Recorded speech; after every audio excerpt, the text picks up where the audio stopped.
Assalamualaikum warahmatullahi wabarakatuh. Alhamdulillah pada kesempatan hari ini kembali lagi dengan saya Tri Asih Kartikowati dalam series podcast PP ISNU. Dan pada malam hari ini series podcast hari ini adalah Rasan-Rasan, Rabu Santai, Rabu Sarjana. Sebelum kita mulai podcast pada kesempatan hari ini, jangan lupa untuk seluruh Sobat Sarjana untuk like, subscribe, dan komen YouTube ISNU Channel.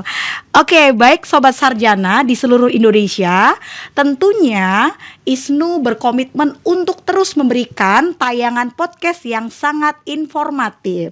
Dan pada kesempatan podcast hari ini, kita akan membahas tema yang tentunya tema ini sangat mahal. Karena apa? Kita akan membahas tentang seputar kesehatan. Tentunya Sobat Sarjana, pada kesempatan podcast kali ini kita kedatangan tamu yang sangat istimewa. Beliau adalah seorang dokter luar biasa ya, dokter NU. Kemudian beliau juga merupakan salah satu pengurus dari PP ISNU. Beliau merupakan koordinator Departemen Pembangunan Daerah Tertinggal dan Agraria. Beliau adalah Ibu Dr. Weni Muniarti MPH, dan sekarang beliau aktif sebagai Administrator Kesehatan Ahli Madya di Direktorat Jenderal Kesehatan Masyarakat Kementerian Kesehatan Republik Indonesia. Selamat datang Mbak Weni. Selamat bertemu kembali Mbak Cite. Apa kabar Mbak Cite? Alhamdulillah. Mbak Weni gimana nih kabarnya nih? Alhamdulillah sehat juga. Oke, baik Sobat Sarjana, Mbak Weni ini juga sangat luar biasa karena beliau merupakan salah satu alumni juga dari Master of Public Health The University of Melbourne. Luar biasa prestasinya ya.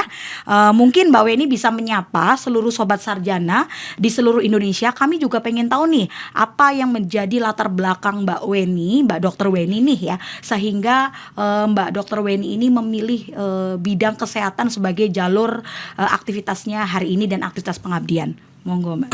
Ya, halo Sobat Sarjana di seluruh Indonesia. Senang bertemu dengan Sobat sekalian di Rabu Santai ini. Jadi kalau ditanya kenapa ambil jurusan kesehatan gitu Mbak Cite, sebetulnya ini obsesi masa kecil ya. Kalau ditanya cita-cita mau jadi apa, jadi dokter. Pilihannya hanya insinyur atau dokter gitu kala itu. Jadi yang menginspirasi sebetulnya adalah melihat banyak tetangga yang pada saat itu mereka kesulitan sebetulnya untuk mendapat layanan kesehatan karena saat itu belum ada asuransi kesehatan universal seperti sekarang gitu. Jadi bayangannya kalau jadi dokter itu kayaknya jalan untuk menolong orang itu lebih terbuka dibandingkan profesi lain pada saat itu. Seperti itu kira-kira. Oke, luar biasa, Masya Allah ya. Tentunya tujuan mulia beliau semoga bisa menjadi inspirasi buat kita semuanya bahwa apa yang menjadi cita-cita beliau merupakan salah satu pengabdian yang sangat luar biasa. Oke, tentunya Sobat Sarjana di seluruh Indonesia, pada kesempatan hari ini tema yang akan kita bahas yaitu menabung kesehatan di usia produktif.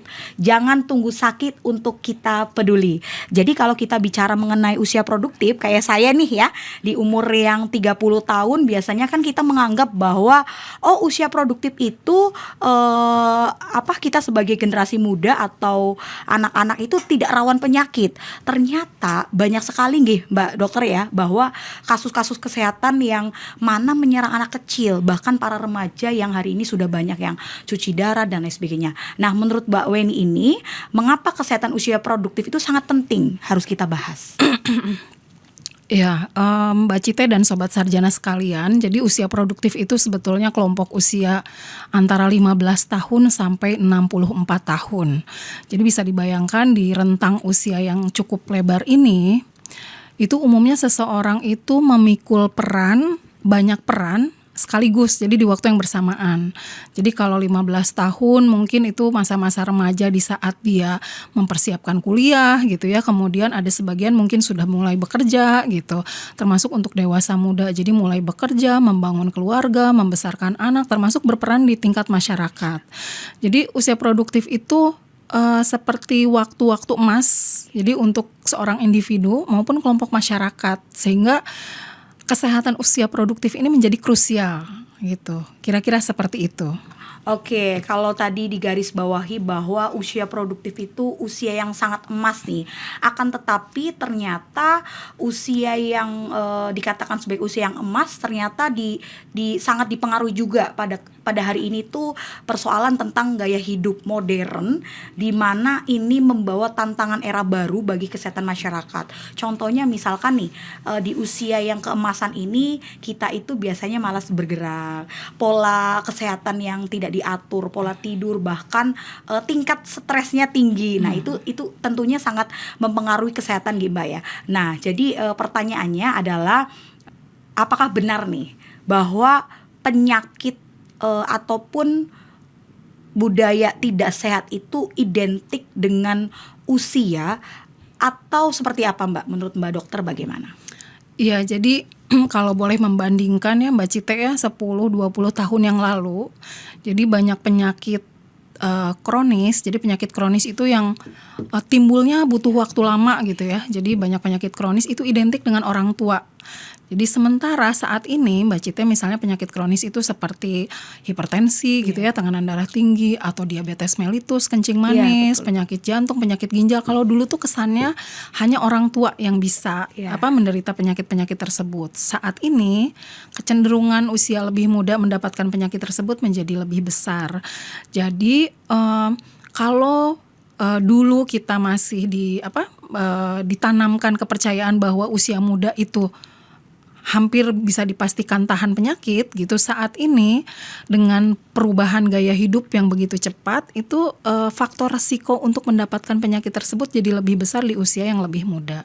Jadi hubungannya dengan usia produktif, kalau dulu yaitu usia produktif itu puncak-puncaknya kesehatan, status kesehatan seseorang, saat ini adalah masa-masa krusial untuk kita bisa mendeteksi penyakit sedini mungkin, termasuk juga mencegah supaya tidak timbul penyakit kronis seperti yang tadi disebutkan. Kira-kira seperti itu. Oke, baik, Sobat Sarjana, tentunya kalau kita bicara persoalan bahwa yang namanya penyakit itu sebetulnya tidak dilihat dari umur gitu kan, tetapi dilihat kembali lagi kepada individu masing-masing seorang, bagaimana dia bisa menjaga stabilitas tubuh sendiri. Tetapi terkadang edukasi seperti ini itu jarang Mbak Dokter. Kenapa? Karena kita tuh selalu mengabaikan gaya hidup sehat, kemudian kalau nggak sakit dulu baru hidup sehat gitu kan. Nah, kira-kira nih menurut Mbak Dokter, definisi sehat atau mencegah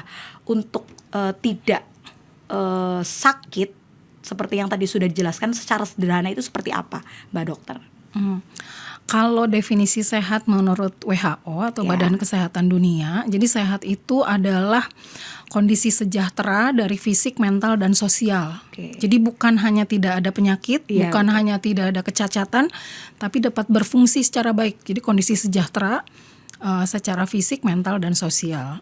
Nah, sehingga ukuran di usia produktif bahwa saya masih bisa bekerja itu tidak bisa serta-merta kita memastikan bahwa seseorang itu sehat. Iya, jadi apalagi gitu ya Mbak Cite dan Sobat Sarjana sekalian, penyakit-penyakit kronis yang tadi yang dulu kita mendengarnya tuh hanya orang tua yang punya gitu ya. Nah, itu tuh tidak mulai dalam semalam. Jadi di awal tekanan darah mulai tinggi atau kadar gula darah mulai tinggi itu nggak ada gejala. Jadi kesannya seseorang mungkin masih merasa sehat. Iya, betul. Padahal kalau diperiksa lebih lanjut, diperiksa awal gitu ya, bisa jadi sudah ada kenaikan tekanan darah, kenaikan kadar gula darah, kenaikan kolesterol dan sebagainya. Kira-kira seperti itu. Oke, berarti tentunya kita tidak pernah tahu ya akan bahaya yang akan kita terima ketika kita ternyata sehat tetapi tidak sehat.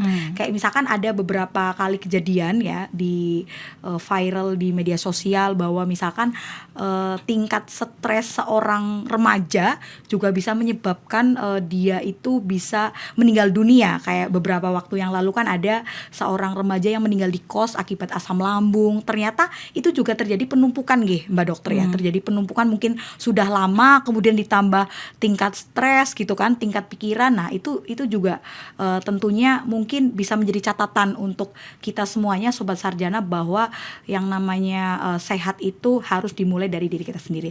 Oke, berkaitan dengan hal demikian nih Mbak, kira-kira nih hal apa sih ataupun hal yang dilakukan oleh seseorang kenapa sering abai terhadap kesehatan gitu? Iya, jadi kalau mengapa sebetulnya itu dipengaruhi banyak hal ya Mbak Cite ya. Betul. Jadi misalnya kenapa kita kok nggak mau mulai hidup sehat dari sekarang betul. gitu ya. Pertama mungkin seseorang itu belum tahu bahwa kebiasaannya itu tidak bisa berdampak buruk bagi kesehatannya gitu. Jadi tidak tahu, karena tidak tahu tidak paham apa yang harus dilakukan. Jadi bisa jadi banyak hal ya. Atau memang lingkungannya sulit untuk seseorang itu bisa menerapkan pola hidup sehat. Jadi kalau dilihat dari kondisi saat ini yang tadi perubahan gaya hidup gitu ya, salah satu atau kelompok terbanyak penyebab tadi timbulnya penyakit kronis di usia yang lebih muda itu misalnya tingkat stres yang lebih tinggi. Ini jadi lingkaran setan sebetulnya. Jadi tingkat stres yang lebih tinggi menyebabkan seseorang malas berolahraga. Misalnya tingkat stres karena pekerjaan atau karena pendidikan gitu ya. Malas berolahraga. Dengan malas berolahraga tentu saja makan juga sembarangan gitu ya. Ada istilahnya tuh jadi ingin terus-terusan makan, khususnya misalnya yang tinggi gula, garam, lemak gitu ya, di makanan olahan gitu. Jadi serba ingin merasakan enak lebih cepat gitu. Nah, kemudian tadi malas berolahraga gitu kan, dengan moodnya nggak bagus kan, keinginan untuk berolahraga kurang. Nah, apalagi misalnya punya kesadaran atau merefleksi diri bahwa saya harus periksa kesehatan, itu jauh lebih sulit. Sehingga tadi itu hal-hal seperti itu akan menyebabkan kekebalan tubuh menurun, kemudian metabolisme juga menjadi kacau gitu ya, kadar gula darah, kadar lemak darah gitu, sehingga nanti sedikit demi sedikit akan mulai ke tahapan timbul penyakit kronis. Itu nanti jadi putaran atau lingkaran berikutnya. Jadi menyebabkan karena rasa tidak enak, nanti ada stres yang timbul, kemudian ada pola tidur yang berubah, dan kembali ke lingkaran yang tadi. Kira-kira seperti itu. Oke, baik Mbak Dokter dan Sobat Sarjana di seluruh Indonesia, ternyata kita itu sering abai terhadap hal-hal kecil yang itu ternyata bisa menjadi besar lah. Tentunya ini menjadi PR kita bersama untuk sama-sama saling mengingatkan bahwa mencegah itu lebih baik daripada mengobati ya. Jadi untuk Sobat Sarjana untuk terus bisa memperhatikan apa yang menjadi kebutuhan imun tubuh kita. Nah, kalau berbicara mengenai generasi produktif lagi nih Mbak Dokter, sebetulnya apa sih yang menjadi musuh kita berkaitan dengan kesehatan?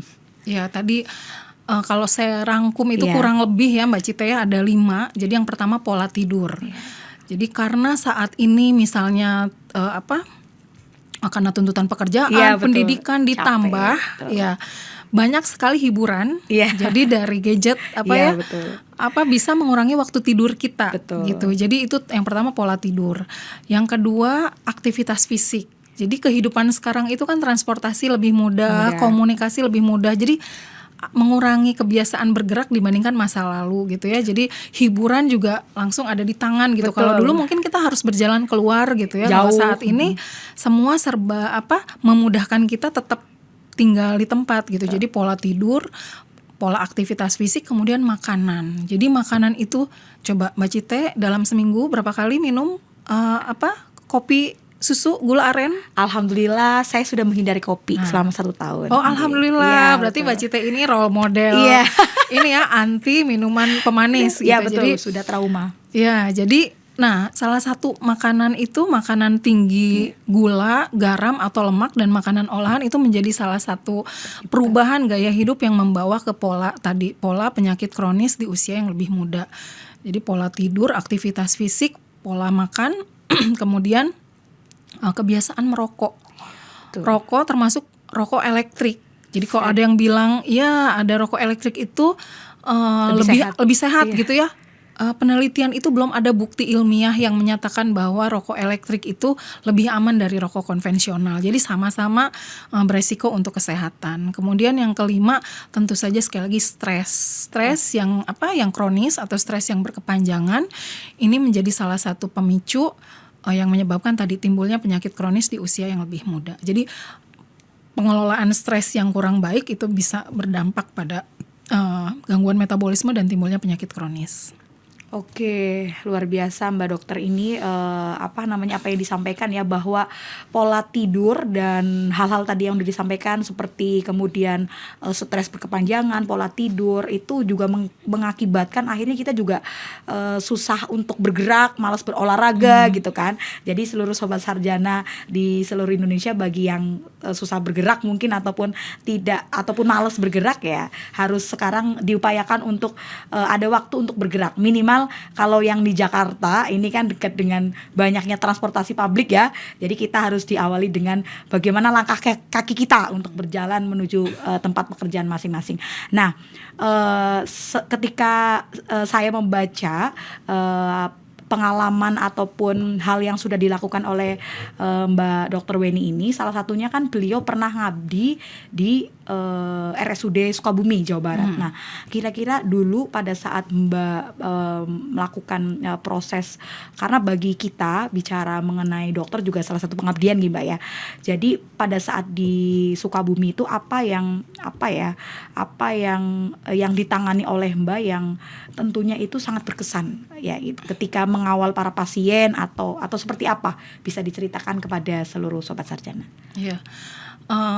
Menjadi dokter umum di Kabupaten Sukabumi itu adalah bagian selatan Jawa Barat ya di tahun 2006 gitu, di mana sebetulnya sumber daya di kabupaten tersebut masih sangat terbatas kalau dibandingkan tahun ini. Jadi itu sudah sekitar 20-an tahun yang lalu gitu ya. Jadi di mana saya bekerja di rumah sakit yang baru saja dinyatakan menjadi rumah sakit. Jadi awalnya puskesmas, kemudian berkembang menjadi rumah sakit tipe D pada saat itu, sehingga SDM terbatas, alat terbatas, posisinya terpencil dengan infrastruktur. Jadi jalanan menuju kota Sukabumi itu sangat-sangat jelek gitu ya. Jadi untuk mencapai kota Sukabumi itu butuh 3 jam perjalanan perjalanan darat gitu ya, kurang lebih 3 jam. Jadi bisa dibayangkan jarak dari Kabupaten Sukabumi tempat saya mengabdi pertama kali gitu ya, itu lebih lama untuk ditempuh dibandingkan jarak dari kota Sukabumi ke kota Bandung pada saat itu. Jadi tentu saja yang berkesan adalah di tengah segala keterbatasan itu kita harus mencari cara untuk misalnya melakukan rujukan pasien dengan aman dan tepat waktu gitu ya. Kemudian menangani berbagai kasus di tengah keterbatasan, karena pada saat itu tidak ada dokter spesialis yang tinggal. Jadi dokter spesialis itu kalaupun tinggal hanya 2 atau 3 hari, sehingga di antara itu kita harus by telepon kalau konsul gitu ya. Baik itu menolong persalinan, menolong yang keguguran, kemudian melakukan tindakan-tindakan darurat. Jadi ada misalnya anak tertelan benda gitu ya. Jadi hal-hal yang mengancam nyawa kita harus mengambil keputusan di tengah keterbatasan SDM dan alat. Jadi itu sih yang paling berkesan. Tetapi respon dukungan orang sekitar, masyarakat gitu, itu yang kayak nambah semangat gitu, membawa semangat tersendiri untuk semua tenaga kesehatan pada saat itu di daerah terpencil. Jadi kalau saat ini saya bisa merefleksi, saya yakin tenaga kesehatan di daerah-daerah terpencil, daerah perbatasan gitu juga saya pikir memiliki semangat yang sama, ingin membawa kesetaraan untuk akses kesehatan pada semua orang, kurang lebih seperti itu. Luar biasa, keren sekali ya dedikasi yang sudah dilakukan oleh Mbak Dr. Weni. Tentunya perjalanan panjang sampai hari ini, alhamdulillah mungkin fasilitas kesehatan yang di sana sudah lebih baik daripada sebelumnya. Tentunya ini berkat dari salah satu dedikasi dari beliau dan teman-teman pada waktu itu, karena sudah sangat lama sekali ternyata Mbak di Sukabumi, Jawa Barat. Nah, ngomong-ngomong nih, bicara mengenai tadi yang menjadi penyebab salah satu dari generasi yang kurang apa ya, yang kurang perhatian terhadap kesehatan. Salah satunya kan tadi berkaitan dengan mengkonsumsi vape nih. Karena kan dari kemarin ini sudah ramai menjadi pembahasan publik bahwa himbauan untuk mengurangi vape atau bahkan menghentikan vape itu kan langsung dari Kemenkes. Nah, menurut Mbak Dr. Weni, sebetulnya apa sih yang menjadi latar belakang kenapa vape itu tidak baik untuk dikonsumsi oleh masyarakat publik, terutama anak muda? Ya, jadi sebetulnya apa kandungan di dalam rokok elektrik atau vape ini sebetulnya hampir sama dengan rokok konvensional. Jadi di dalamnya itu ada racun-racun dalam tanda kutip logam berat, zat zat-zat istilahnya tambahan yang apa kalau dalam jumlah tinggi gitu ya atau dikonsumsi sering itu disinyalir atau penelitian itu mengarahkan kepada pemicu menjadi misalnya timbulnya keganasan atau kanker. Karena saat ini kanker itu kalau kita lihat di usia produktif atau usia dewasa muda sampai dewasa dan lanjut usia itu masih masuk di 5 besar penyebab kesakitan dan kematian terbanyak.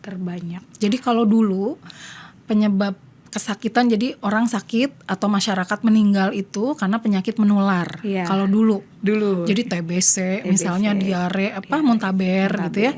Kalau saat ini justru di 5 besar itu masih atau bertambah penyakit tidak menular yang tadi yang keganasan atau kanker gitu ya, kanker paru-paru, kanker payudara di perempuan, leher rahim, kanker usus besar itu menjadi kanker-kanker terbanyak yang ada di Indonesia. Kemudian penyakit degeneratif tuh yang harusnya kita dapat penyakit itu di lanjut usia gitu ya, tapi saat ini semakin muda, jadi kayak kerusakan aus gitu, gitu ya. Jadi vape itu salah satunya karena kandungannya tetap berbagai penelitian menunjukkan ada hubungan erat dengan timbulnya penyakit degeneratif atau gangguan metabolisme. Seperti itu. Ingat tuh Sobat Sarjana ya, boleh mungkin mengurangi, tetapi jangan sampai seluruh sahabat-sobat Sarjana mengabaikan hal ini. Kenapa? Karena pastinya nih Mbak Dokter bahwa kita itu sering sekali ya mengabaikan hal-hal demikian. Seperti ini kan banyak sekali anak-anak muda hari ini di luar sana yang suka banget nih ngonsumsi vape karena dianggapnya ya sehat gitu kan. Ternyata ada kandungan-kandungan yang akan mengganggu metabolisme tubuh kita. Apalagi ya kita yang jarang bergerak, apalagi kita yang jarang menjaga kesehatan. Orang yang udah sehat aja belum tentu sehat kan gitu. Ini menjadi PR bersama. Nah, hal yang menarik lainnya nih Mbak, kira-kira apa saja nih penyakit yang bisa mengancam nih bahaya buat anak muda yang bermalas-malasan untuk berolahraga dan menjaga metabolisme tubuhnya itu rendah gitu. Itu seperti apa Mbak? Gitu. Ya, jadi tadi sebetulnya kalau dari gaya hidup yang kurang sehat gitu ya, kurang bergerak gitu, saya bahkan ingat satu quote Mbak Cite. Jadi sitting is as dangerous as smoking. Jadi bukan hanya vape yang tadi atau rokok yang harus kita waspadai ya. Jadi duduk berjam-jam tanpa aktivitas fisik juga itu bisa jadi penyebab timbul masalah di dalam tubuh kita gitu ya. Jadi kalau ditanya penyakit apa yang bisa timbul akibat gaya hidup yang tidak sehat tadi, terutama penyakit degeneratif, harusnya ausnya tuh bertahun-tahun kemudian gitu ya. Tapi ini lebih awal kita udah, kalau diibaratkan mesin kendaraan tuh kita udah aus duluan. Iya, udah haus. Gitu. Jadi kurang tidur, kurang aktivitas fisik, makan tidak sehat, kemudian stres berkepanjangan, rokok atau rokok elektrik itu menjadi kelompok terbesar penyebab penyakit kronis di usia muda. Baik Sobat Sarjana, apa yang tadi disampaikan oleh Mbak Dr. Weni ini kan salah satunya adalah mungkin tabungan penyakit ya. Ternyata nanti kita akan rasakan di kemudian hari. Mungkin hari ini belum dirasakan secara parah gitu kan, tetapi bisa saja gitu kan kita akan rasakan di kemudian hari. Tetapi kita sebagai masyarakat yang harusnya peduli terhadap diri kita sendiri ya. Ini kan kalau kita itu tidak menjaga, otomatis kan nanti akan mempengaruhi juga ya Mbak, akan mempengaruhi produktivitas kita dalam bekerja gitu kan. Akhirnya timbul rasa stres yang tadi menjadi salah satu sebab juga kenapa banyak usia muda juga banyak terserang penyakit. Nah, salah satu yang tadi disampaikan oleh Mbak Dr. Weni adalah bagaimana pengaruh dari stres yang berkepanjangan ini juga menjadi salah satu faktor timbulnya penyakit. Nah, kira-kira nih berapa persen sih tingkat stres selain kondisi fisik ya Mbak ya yang ada dalam tubuh itu mempengaruhi percepatan dari penyakit itu sendiri gitu. Iya, pertama saya suka istilah menabung itu ya Mbak Cite ya. Jadi kita nabungnya misalnya tidurnya cukup, mengelola stresnya baik, makan sehat, nanti bonusnya sehat gitu ya, produktif gitu. Nah, tapi kalau nabungnya sebaliknya gitu, kita juga akan nabung faktor risiko, penyakit. Nah, kalau ditanya berapa persen sih stres yang berkepanjangan itu mempengaruhi kesehatan, saya tidak bisa jawab angka pasti sebetulnya. Jadi karena ini tuh penyebabnya nggak cuma satu. Betul. Jadi penyebabnya tuh kolektif gitu. Jadi tadi karena stres itu akan membawa pengaruh-pengaruh lain gitu ya. Stres itu akan membawa pengaruh lain. Dimana kalau stres tadi kita nggak mood makan yang sehat, kita maunya makan yang bikin cepet enak. Terus kita nggak mood olahraga, kita maunya rebahan aja gitu ya. Kita nggak mau, kita nggak bisa tidur karena tadi stres kepikiran gitu. Jadi pola tidur kurang gitu. Dan tentu saja bisa jadi karena stres, ngerokok siapa tahu menenangkan. Gitu menenangkan. Ya. Jadi kalau ditanya berapa persen, angka pastinya saya tidak bisa menjawab gitu ya. Tetapi ini salah satu kontributor tertinggi untuk timbulnya faktor risiko dan penyakit. Oke, baik Sobat Sarjana, sekali lagi ya, ingat bahwa sehat itu perlu ya. Jadi silakan untuk seluruh Sobat Sarjana bisa saling menjaga ya imunitas yang ada dalam tubuh Sobat Sarjana semua. Ukurannya itu tergantung tubuh masing-masing gitu. Baik, mungkin kira-kira untuk akhir-akhir ini nih Mbak, tren sehat gitu kan, itu seperti apa di era sekarang? Mbak Cite tahu saldo terakhir rekeningnya? Saldo terakhir atau pasti ngecek kan ya? Iya, ngecek betul. Nah, jadi untuk status kesehatan nih, jadi kondisi kita saat ini seperti apa, kita harus rajin ngecek juga. Jadi jadi terakhir misalnya Mbak Cite tekanan darah nih di tahun ini pernah dicek nggak berapa gitu ya? Atau berat badan terakhir, atau indeks massa tubuh. Karena kita tahu lingkar pinggang gitu ya, karena kalau kita nggak tahu seperti rekening kita keenakan, kita bayar habis, ternyata habis. Sama dengan kesehatan, kita nganggapnya karena kita usia produktif nih, kita masih sehat, nggak ada potensi nih untuk timbul penyakit. Padahal tadi jadi pelan-pelan kebiasaan itu akan seperti nabung, nanti ada panen belakangan, panennya bisa positif bisa negatif. Jadi untuk kesehatan itu sama juga. Jadi kita harus ada, salah satunya adalah pemeriksaan kesehatan berkala, rutin gitu. Iya, jadi tadi mungkin kita ada gaya hidup yang nggak perlu sempurna sih, tapi kita nabung sedikit demi sedikit ke arah yang lebih sehat gitu. Terus jangan lupa kita harus tahu saldo rekening kita, jadi status kesehatan kita. Jadi pastikan cek kesehatan berkala. Nggak usah sih jadi sekaligus langsung paket MCU lengkap gitu ya. Nggak usah, tapi minimal yang basic. Jadi tekanan darah, kadar gula darah, kadar kolesterol, kemudian tadi lingkar pinggang. Perempuan itu harusnya tidak lebih dari 80 cm lingkar pinggang. Laki-laki harusnya tidak lebih dari 90 cm. Karena berkaitan dengan tadi potensi untuk timbul penyakit metabolik, misalnya kencing manis gitu. Jadi minimal kita tahu yang basic-basic dasar, itu menentukan kita bisa periksa berkala lagi kapan. Kalau semua hasilnya masih bagus, itu kita bisa periksa berkala misalnya tahunan. Jadi tahun depan kita masih boleh.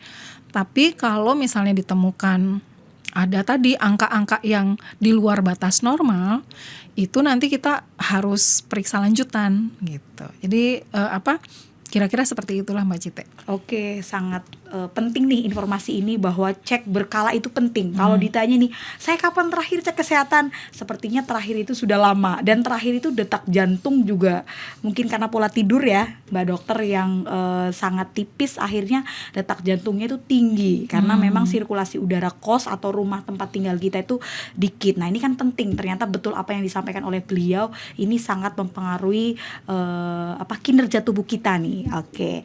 Nah, tadi bicara mengenai tren kesehatan yang menarik nih. Nah, sekarang kami ingin bertanya nih, Mbak Dokter, tren yang mengkhawatirkan di Indonesia gitu, yang kira-kira hari ini sedang ditakuti nih oleh seluruh anak muda ataupun generasi di usia produktif di atas 50 tahun. Itu tren penyakitnya itu apa saja nih, Mbak Dokter?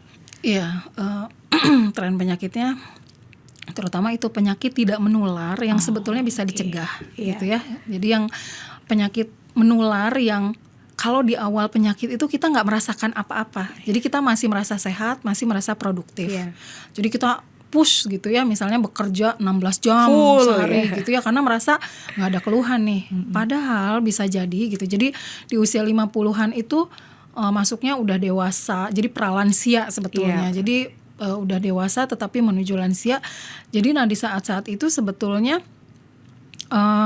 tadi masalah penyakit menular yang bisa dicegah, jadi seperti tekanan darah tinggi, seperti diabetes mellitus atau kencing manis, terus mengarah ke kerusakan ginjal, mengarah ke penyakit jantung dan kardiovaskuler.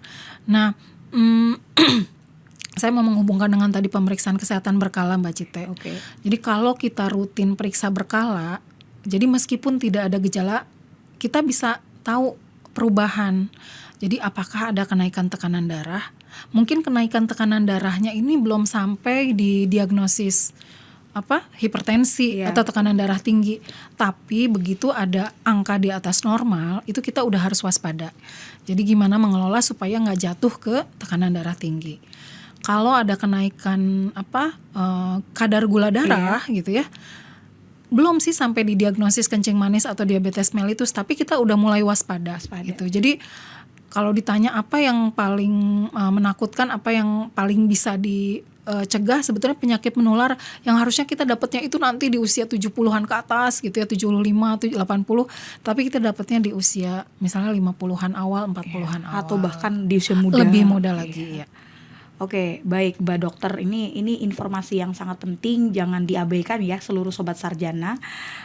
Jadi sebetulnya seringkali itu kita menganggap bahwa sakit itu datang ataupun cek kesehatan itu datang ketika sudah sakit gitu kan. Ini banyak sekali konotasi ataupun definisinya seperti demikian, Mbak, karena di kalangan masyarakat yang lebih luas ternyata ketika dia sakit baru periksa. Termasuk diri saya gitu, saya nggak mau ngomongin orang lain, tetapi diri saya juga seperti itu. Nah, ini perlu yang namanya edukasi secara masif ya. Mungkin bukan hanya tugas seorang dokter ataupun bukan hanya tugas seorang ahli kesehatan, tetapi tugas kita bersama. Nah, menurut Mbak Dokter Weni nih, kira-kira nih tips apa nih yang bisa menjadi bekal kita nih sebelum kita, dan jangan sampai sebelum kita itu sakit gitu kan, kita tidak mencegahnya, tetapi lebih baik kita mencegahnya sebelum sakit, ataupun bahkan kita harus mendoakan diri kita sendiri juga dan seluruh orang terdekat kita untuk selalu sehat nih. Itu seperti apa, Mbak Dokter? Ya, jadi kalau tipsnya untuk supaya bisa sehat gitu ya, salah satu penyemangatnya adalah karena kita usia produktif. Usia produktif itu tadi perannya banyak. Jadi misalnya kita ini tulang punggung keluarga, kita ini adalah orang tua dari anak-anak, kita ini adalah kakak dari para adik kita gitu ya. Sehingga kalau kita sakit, dampaknya itu bukan cuma untuk kita, tapi untuk sekitar kita, termasuk untuk bangsa dan negara tentu saja. Karena kita ada di kelompok usia produktif. Jadi itu pertama yang penyemangat. Kemudian kalau dulu gitu ya, kita tuh sulit untuk memeriksakan kesehatan secara berkala. Betul, sangat sekarang sulit. itu banyak sekali, maksudnya banyak sekali kemudahan atau fasilitas yang kita tuh nggak ada di 10-20 tahun ke belakang. Jadi mulai dari, kalau di program nasional tuh ada cek kesehatan gratis. Jadi kalau datang ke puskesmas itu kita berhak mendapatkan cek kesehatan gratis atau tadi pemeriksaan berkala yang basic gitu ya, di puskesmas, di tempat tinggal masing-masing sobat sarjana gitu, dicek aja. Jadi saya belum cek kesehatan gratis nih, karena itu adalah hak individu setiap tahun gitu. Nah di situ nanti bisa ketemu mulai dari wawancara, nanti kalau dibutuhkan pemeriksaan laboratorium itu bisa dilanjutkan, termasuk nanti tata laksananya. Jadi kalau ditemukan masalah, kita nggak akan berhenti di screeningnya, nggak akan berhenti di pemeriksaannya, tapi akan ditata laksana sehingga tadi mengembalikan kesehatan. Jadi kalau tipsnya apa? Pertama, meskipun tidak sempurna, ayo kita perbaiki kebiasaan kita sehari-hari. Jadi nggak usah nunggu sampai sempurna, tapi mulai dari hal sederhana. Jadi kalau tidur cukup misalnya gitu ya. Jadi tidur cukup. Kalau duduk berjam-jam, usahakan ada stretching atau peregangan gitu ya, atau jalan gitu ya. Kemudian kayak pola makan. Jadi kalau bisa milih gitu, kita milih makanan yang alami bukan olahan. Kita pilih makanan yang tidak tinggi gula, garam atau lemak. Kita pilih yang banyak serat misalnya seperti itu. Jadi itu hal-hal yang menurut saya bisa kita investasikan mulai dari sekarang dalam pilihan sehari-hari. Oke, tetapi begini ya Mbak Dokter, realitanya nih kan ada nih rutin cek kesehatan gratis ya gitu kan. Tetapi ternyata cek kesehatan gratis ini kan mungkin mencakup hanya beberapa hal nih. Kalau secara lengkap itu kan memerlukan biaya yang sangat cukup besar nih. Mungkin ini yang menjadi kegalauan ya bagi masyarakat untuk bisa rutin cek kesehatan. Apakah ada solusi nih dari pemerintah ketika misalkan nih menyediakan cek kesehatan gratis tetapi itu secara lengkap? Saya kan juga tidak paham nih dan tidak mengetahui sekarang itu cek kesehatan gratis itu meliputi apa, Mbak Dokter? Gitu.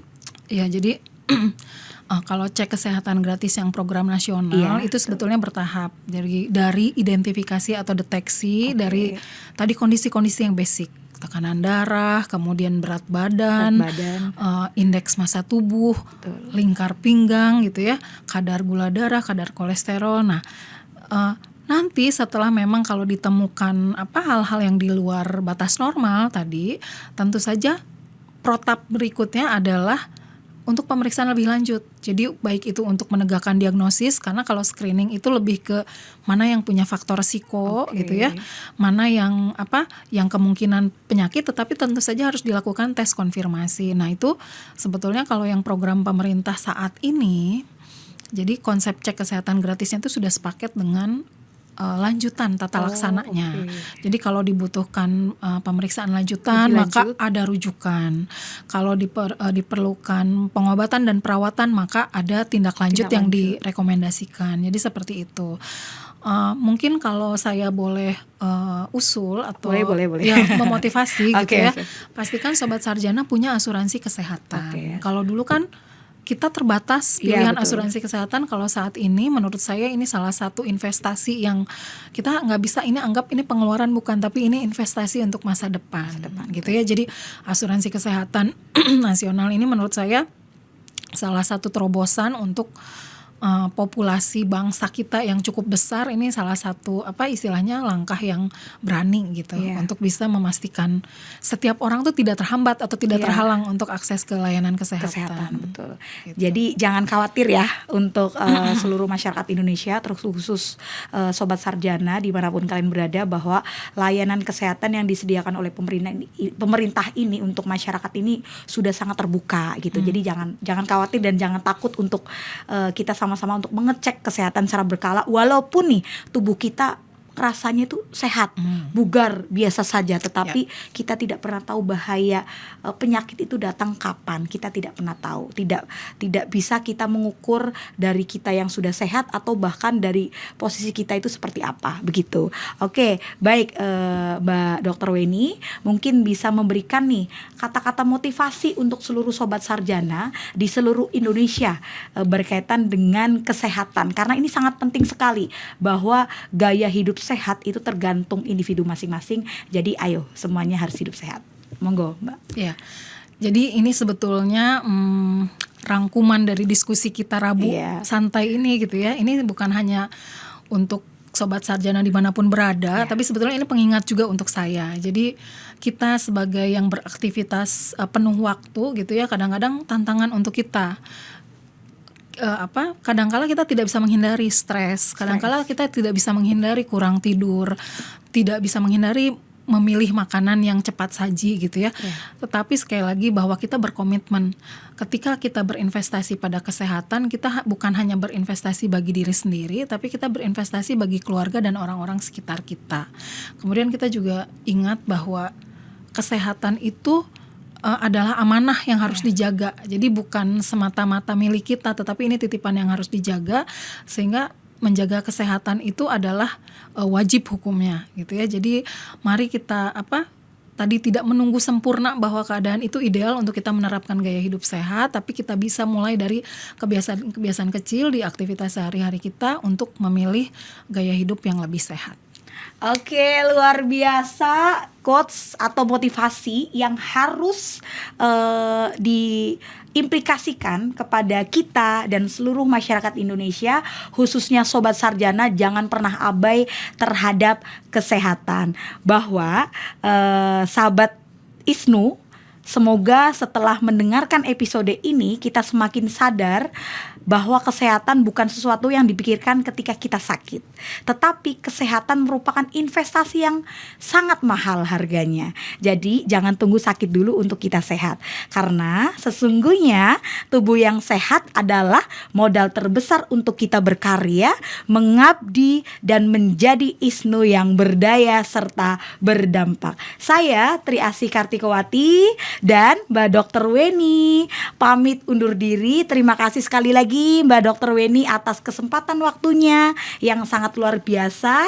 Untuk seluruh Sobat Sarjana di seluruh Indonesia, jangan bosan-bosan untuk mengingatkan kita bersama bahwa penting sekali kita mengingat diri kita bahwa kita harus menjaga kesehatan kita. Ayo hidup sehat bersama. Terima kasih. Wallahul muwafiq ila aqwamit thoriq. Wassalamualaikum warahmatullahi wabarakatuh. Waalaikumsalam warahmatullahi wabarakatuh. Oke, matur suwun, Mbak. Sama-sama. Oke.